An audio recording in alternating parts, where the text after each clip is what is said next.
Thank you very much. Dear leaders, your excellencies, today I want to tell you about a day that has already passed and a day that must never come. On the night of March 4th, 2022, I received one of the most terrifying reports since the beginning of a full-scale Russian invasion against Ukraine. The report was about Russian tanks firing directly at the buildings of our Ukrainian nuclear power plant, the Zaporizhzhia nuclear power plant, the largest one in Europe, 6 nuclear reactors. The Russian army stormed this facility just as brutally as any other during this war, without thinking about the consequences, possibly disastrous.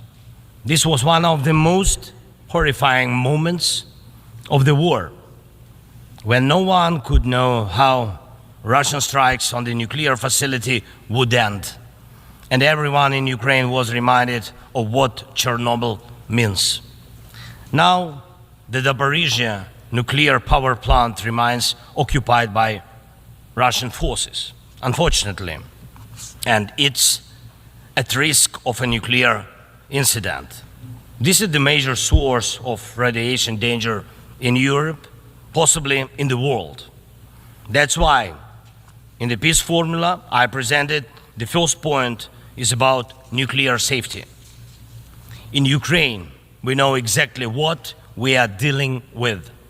And I want to thank you, the General Assembly members, for adopting a resolution in July this year on the safety of nuclear facilities in Ukraine. Most in the world understand what's at stake.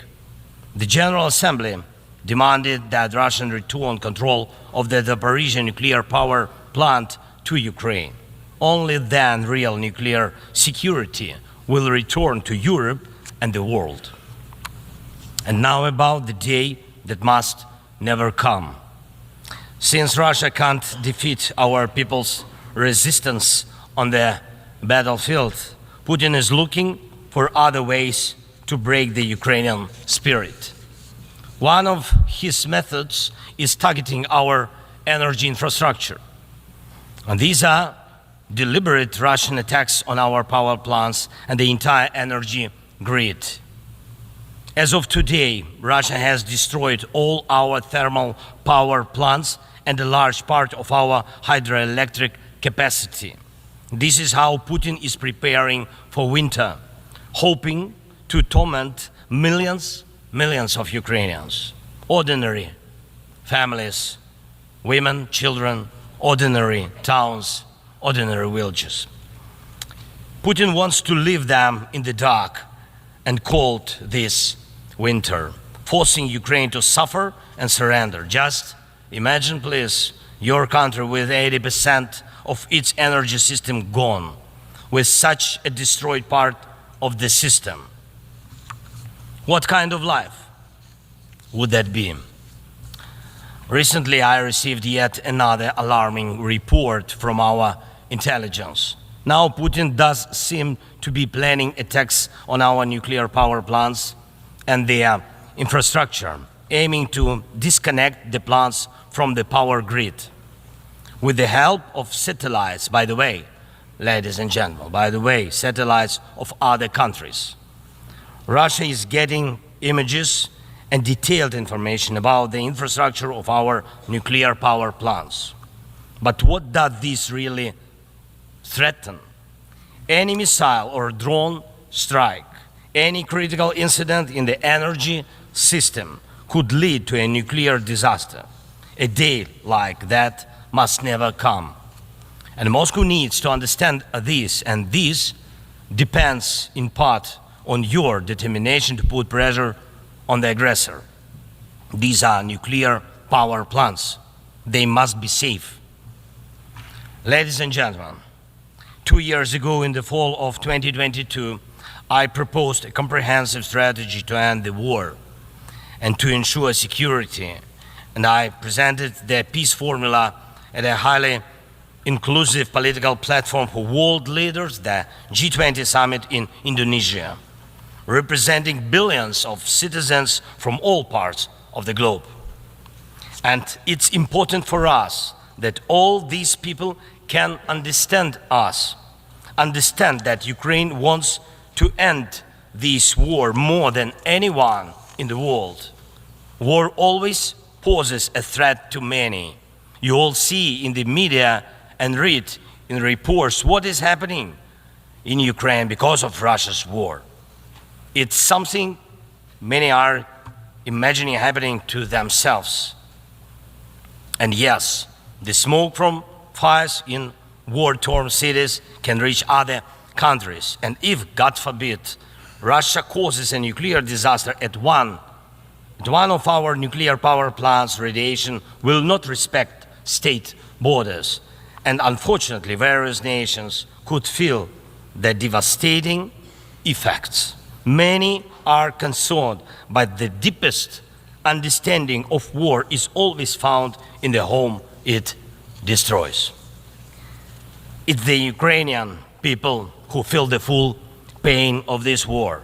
It's Ukrainian children who are learning to distinguish the sounds of different types of artillery and drones because of Russia's war. It's our people who are forcefully separated by occupation because Putin decided he could do whatever he wants.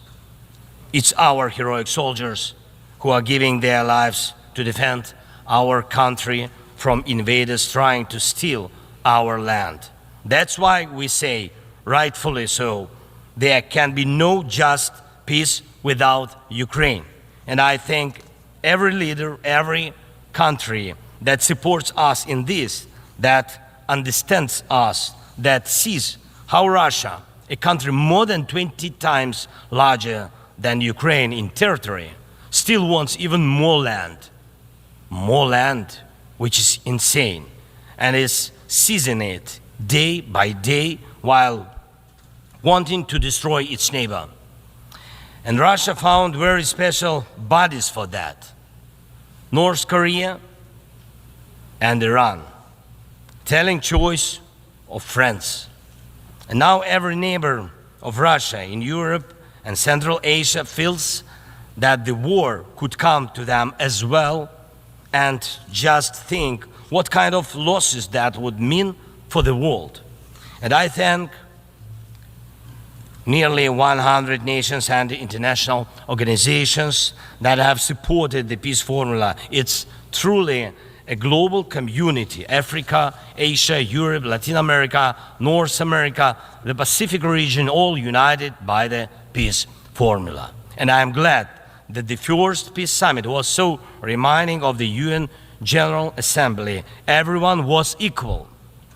All nations that participated in the peace summit, large and small, no veto right, no blocking authority, those that have been independent for ages and those that have only recently gained independence, those that have gone through wars themselves, and those accustomed to peace, all were equal.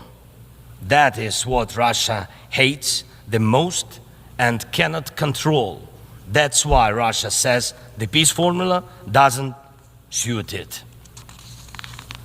Here at the UN, I've already met with leaders from India, Guatemala, Japan and Italy, Turkey and Finland, Canada, Paraguay, Slovenia, Germany and others, and my meetings will continue. These are different, absolutely, parts of the world and various political waves of life, but they share the same understanding.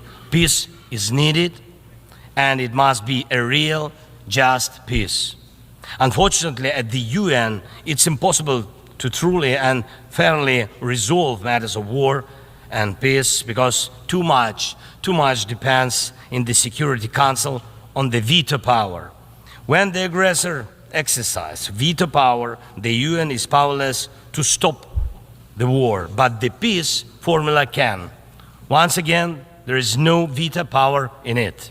That's why it's the best opportunity for peace. Everyone is equal, and it's effective and comprehensive. when some propose alternatives, half-hearted settlement plans, so-called sets of principles, it not only ignores the interests and suffering of Ukrainians, who are affected by the war the most, it not only ignores reality, but also gives Putin the political space to continue the war and pressure the world to bring more nations under control. Any parallel or alternative attempts to seek peace are, in fact, efforts to achieve a lull instead of an end to the war. As a global initiative, the peace formula has already existed for 2 years, and maybe somebody wants a Nobel Prize for their political biography for frozen truths instead of real peace, but the only prizes Putin will give you in return are more suffering and disasters. We must restore nuclear safety. Energy must stop being used as a weapon. We must ensure food security. We need to bring home all our captured soldiers and civilians forcibly deported to Russia. We must uphold the UN Charter and guarantee our right, Ukraine's right to territorial integrity and sovereignty, just as we do for any other nation. We need to withdraw the Russian occupiers, which will bring an end to the hostilities in Ukraine, and we must hold those responsible for war crimes accountable. We need to prevent ecocide and stop the destruction of nature caused by the war. And we must not allow a second or third phase of this Russian invasion. And we need to make it clear the war is over. This is the peace formula. What part of this could be unacceptable to anyone who upholds the UN Charter? If someone in the world seeks alternatives to any of these points or tries to ignore any of them, it likely means they themselves want to do a part of what Putin is doing. The point they ignore reveals the desire they are hiding. And when the Chinese-Brazilian duo tries to grow into a choir of voices, with someone in Europe, with someone in Africa saying something alternative to a full and just peace, the question arises, what is the true interest? Everyone must understand you will not boost your power at Ukraine's expense. And the world has already been through colonial wars and conspiracies of great powers at the expense of those who are smaller. Every country, including China, Brazil, European nations, African nations, Middle East, all understand why this must remain in the past. And Ukrainians will never accept why anyone in the world believes that such a brutal colonial past, which suits no one today, can be imposed on Ukraine now instead of a normal, peaceful life.